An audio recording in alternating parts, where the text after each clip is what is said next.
نحمدہ و نصلی علی رسول الکریم اما بعد اعوذ باللہ من الشیطان الرجیم بسم اللہ الرحمن الرحیم۔ ابن عباس رضی اللہ تعالیٰ نے ایک دفعہ ہم کو جمعے کا خطاب دیا۔ بارش کی وجہ سے اس دن اچھی خاصی کیچڑ ہو رہی تھی۔ مؤذن نے حی علی الصلاۃ پر پہنچا تو آپ نے اس سے یہ کہنے کے لیے فرمایا کہ لوگ نماز اپنی قیام گاہوں پر پڑھ لے۔ اس پر لوگ ایک دوسرے کو دیکھنے لگے۔ ابن عباس رضی اللہ تعالیٰ عنہ نے کہا کہ اسی طرح مجھ سے جو افضل تھے انہوں نے بھی کیا تھا اور اس میں شک نہیں کہ جمعہ واجب ہے۔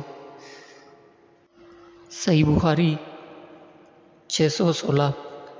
دوستو اس ویڈیو کو ثواب کی نیت سے شیئر کریں، سبسکرائب کریں اور لائک ضرور کریے گا۔ السلام علیکم ورحمۃ اللہ وبرکاتہ۔